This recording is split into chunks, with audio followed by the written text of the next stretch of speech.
Okay, so you sent this blog post over to us, and I gotta say, 10 data-backed reasons to launch a podcast from your blog content. That's a pretty compelling title. It is. And we've been talking a lot on this show about all these different ways to connect with your audience and, Right. and really kind of grow your brand. Absolutely. So I think this is a great topic for our deep dive today. Definitely. And what's really interesting about this particular blog post is that it's not just, throwing out ideas. It's actually Right. grounding its arguments in data Mm-hmm. from a variety of reputable sources like PR, Newswire, HubSpot, Edison Research. Yeah, you've got Pew Research in there. Yeah, Pew Research, Omnicom, Nielsen, Midroll, PwC, Content Marketing Institute. I mean, Wow. it's a pretty impressive list. Yeah, it is. So- But we're not just speculating here. We're actually Right. looking at some hard numbers. Exactly. Okay, so let's dive into these 10 reasons and see what we can glean from them for our listeners. Sounds good.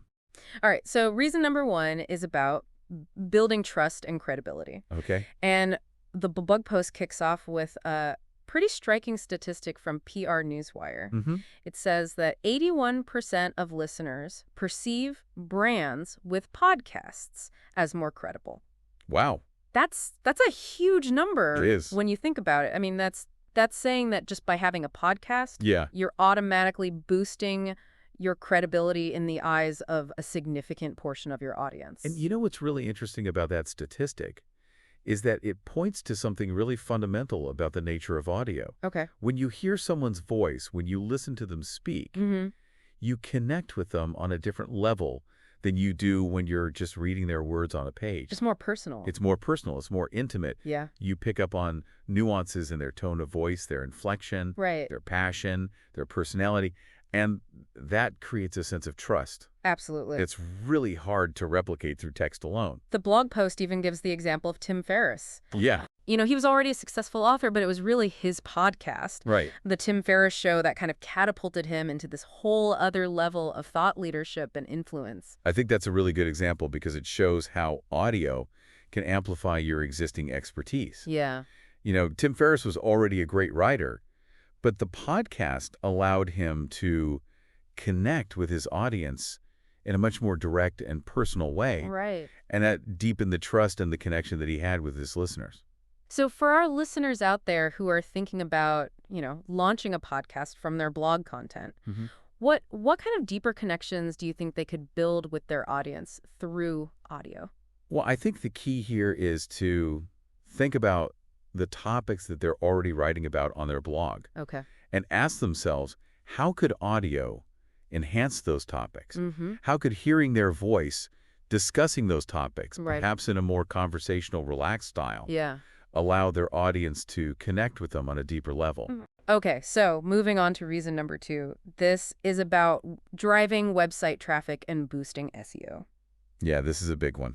It is. I mean, these days, everyone's concerned about, getting their content seen. Absolutely. And getting their Yes. website traffic up. And the blog post points out how podcast transcripts can actually play a role in that. Yeah, because when you create a transcript of your podcast, Right. it becomes searchable content. Right. Search engines can index it, Mhm. which means that people who are searching for information related to your topics Yeah. might stumble upon your podcast transcript, Right. and that can lead them back to your website.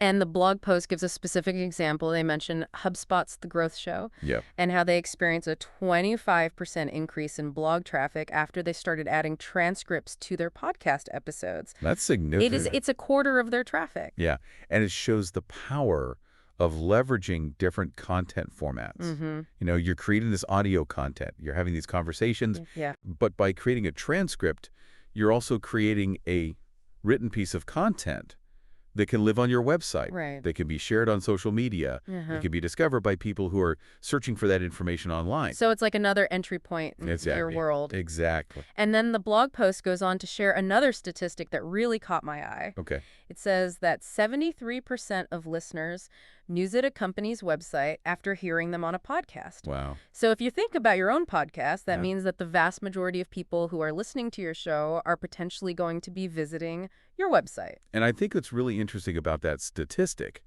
is that it suggests that podcast listeners are a highly engaged audience. They're not just passively listening. No, they're actively listening. They're interested in what you have to say, Mhm. and they're willing to take that next step Yeah. to go to your website, to learn more. So reason number 3, expanding your audience reach. This is all about getting your message out to new people. Yeah, and the blog post starts off with a really compelling statistic here. It says that 67% of podcast listeners discover new brands through podcasts. That's huge. It is. It's like 2/3 of podcast listeners are finding new brands Right. through this medium. And what's really interesting about that is that it suggests that podcasting can reach an audience Okay. that you might not be reaching through your other marketing efforts. Right. You know, people who are actively listening to podcasts, they're engaged, they're looking for new content. Yeah. They're open to discovering new voices. And the blog post also points out that these aren't just, casual listeners. Right. It says that 54% of podcast listeners actually research products or services that they hear mentioned on podcasts. So they're taking action. They're taking action. They're not just listening for entertainment. No, they're actually looking for information. Yeah. They're looking for products and services that can help them. And then the blog post dives into some really interesting demographic data about podcast listeners. Okay. It says that podcast listeners are 50% more likely to have a college degree Wow. and twice as likely to be in leadership roles. That's a pretty desirable demographic. It is if you're thinking about, who you're trying to reach with your marketing. If you're trying to reach professionals, decision makers, people who are, influential in their fields, Yeah. podcasting seems like a really good way to do that. It does, because you're reaching people who are already predisposed to be engaged. Right. They're already predisposed to be thought leaders themselves. Okay, so moving on to reason number 4, higher engagement and loyalty. Okay. And this is all about how deeply people connect with audio content. Yeah, and the blog post kicks off this section with some pretty fascinating data from Nielsen. Mm-hmm. It says that the spoken word leads to a 90% higher recall rate than TV ads. Wow. Yeah, that's a huge difference. It is.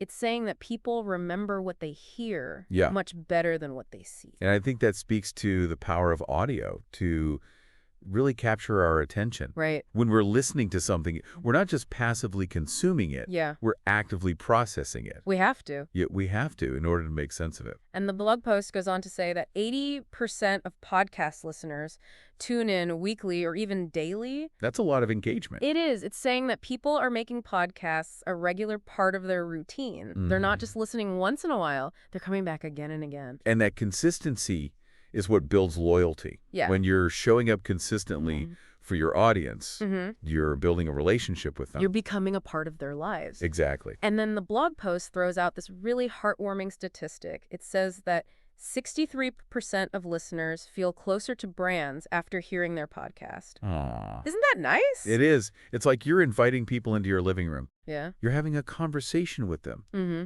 And that creates a sense of intimacy and connection Right. that's really hard to replicate through other forms of media. Okay, let's talk about reason number 5, cost effectiveness and scalability. Okay? And this is all about the practicalities of actually producing a podcast. Yeah, and the good news here is that podcasting is actually a very cost-effective medium.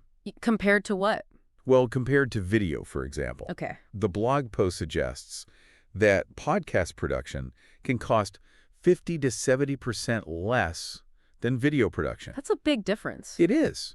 And that's because you don't need all the fancy equipment Right. and the lighting and the editing that Yeah. you need for video. So for someone who's just starting out or Mm. who's maybe on a tight budget, Yeah, podcasting is a very accessible way to create high-quality content. absolutely. And the blog post also points out the evergreen nature of podcast episodes. Right. Once you create an episode, it's out there. Yeah. It can continue to attract new listeners for months or even years to come. It's not like a social media post that kind Right. of disappears into the feed. Right. A podcast episode has a much longer shelf life. And then the blog post highlights the efficiency of repurposing existing blog content for your podcast. Oh, yeah, that's a great point. You've already done the research. You've already done the writing. Right. Now you're just presenting that information in a new format. Exactly. And that's a really smart way to maximize your RAI. Yeah, you're getting more mileage out of the content you've already created. Absolutely. Okay, let's talk about money. Let's talk about reason number 6. Right. Direct monetization opportunities. Yeah, this is where things get really interesting. It is, because we all know that, content creation can be a lot of work, and it's nice to be able to actually generate some revenue from it. Absolutely. So the blog post points out that sponsorships and ads can be very effective in podcasts. Yeah. It says that 42% of listeners take action after hearing an ad on a podcast.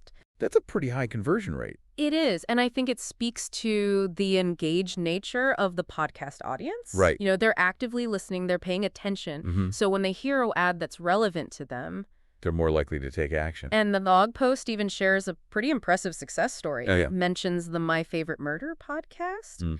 and how they generated over $10 million through sponsorships in a single year. Wow, that's incredible. It is. It's a lot of money. It is. But it shows the potential. Right. It shows what's possible when you build a loyal and engaged audience. And then for B2B companies, the blog post mentions a statistic that I found really compelling. Okay. It says that B2B companies with podcasts have a 2 times higher lead conversion rate. That's huge. It's double the leads Yeah. just by having a podcast. And again, I think that speaks to the power of audio to build trust Right. and to connect with potential customers on a deeper level. Okay, moving on to reason number 7, gaining a competitive advantage. Right. This is all about standing out from the crowd. Yeah. And in today's digital landscape, that's more important than ever. It is. There's just so much content out there. So much noise. So much noise. So how do you cut through that noise? Right. How do you make yourself heard? Well, the blog post suggests that podcasting might be one way to do that. Okay. It mentions that only 12% of businesses currently have a podcast. That's surprising. It is. It's a relatively small number, Yeah. which means that there's still a huge opportunity for businesses to differentiate themselves. To be early adopters. Yeah, to be early adopters, to Yeah. get in on the ground floor. And to connect with their audience in a way that most of their competitors aren't doing. And the blog post emphasizes the human-centric nature of audio. Yeah. There's just something about hearing a real voice that feels more authentic and engaging than just reading text on a screen. It's more personal. It's more personal. Yeah. So for our listeners out there, what kind of personality and connection could they bring to their topics through audio? I think that's a great question for them to think about. Okay. What is their unique voice? Yeah. What are their passions? What are their stories? What makes them different? Yeah, what makes them different? Mhm. And how can they bring those things to life through audio? Okay, let's move on to reason number 8, leveraging data-driven insights. Okay. This is all about using data to make smart decisions about your podcast. Yeah, and the good news here is that most podcasting platforms provide really detailed analytics. Okay. You can see who's listening, Yeah. what episodes they're listening to, when they're dropping off. Right. All sorts of really valuable information. And the blog post points out how this data can help you refine your content strategy. Exactly. You can see what's resonating with your audience. What's not working. Yeah. And you can use that information to make your podcast even better. So it's not just about, creating content and throwing it out there. It's No. about actually looking at the data, Right. seeing what's working, and Yeah. making adjustments. Exactly. It's about being data-driven. Okay, reason number 9, flexibility and creativity. Okay. And this is all about the different ways that you can actually structure your podcast. Yeah, there's so much creative freedom with podcasting. Right. You're not limited to just one format. Mm-hmm. You can do interviews. You can do solo episodes. You can do panel discussions. Storytelling. You can really let your imagination run wild. And the blog post encourages listeners to think about how they can reimagine their existing written content in audio form. Yeah. Don't be afraid to experiment. Right. Don't be afraid to try new things and to find the format that works best for you. And that best serves your audience. Exactly. All right. And finally, reason number 10, fostering long-term brand loyalty. It's all about building lasting relationships with your listeners. Yeah, and the blog post starts off this section with a really interesting statistic. It says that 62% of listeners have discovered new favorite brands through podcasts. That's a lot of brand love. It is. It's saying that podcasts have the power to not only introduce people to new brands, but to actually turn them into loyal customers. And I think that speaks to the power of audio, to build trust and connection. Yeah. When you're listening to someone's voice week after week, you get to know them. You start to like them. Yeah, you start to trust them. Yeah. And that can translate into loyalty to their brand. And the blog post shares a really inspiring success story. It mentions the Entrepreneur on Fire podcast. Oh, yeah, John Lee Dumas. Yeah. He's done an amazing job. He has, and they say that his podcast has generated over $100 million in sales for featured businesses. Wow, that's incredible. It is, and it just shows the potential. Right. If you can build a loyal audience and you can connect them with businesses that they love, Yeah. that can be a really powerful thing. Yeah, it's So there you have it, 10 data-backed reasons to launch a podcast from your blog content. it's a pretty compelling case. It is, and the blog post ends with a really thought-provoking question. Okay. It says the question isn't whether you should launch a podcast, Mm-hmm. it's why haven't you started already? Ooh, I like that. It is a good question. Yes. So for our listeners out there, if you've been thinking about launching a podcast, Mm-hmm. maybe this is the nudge that you need. Right. Maybe it's time to take that leap. To give your word a voice. Yeah, to give your words a voice. And to connect with your audience in a whole new way. So what do you think, what's the one blog post that our listeners have that they should turn into their first podcast episode? Ooh, that's a great question. That's something to think about. It is.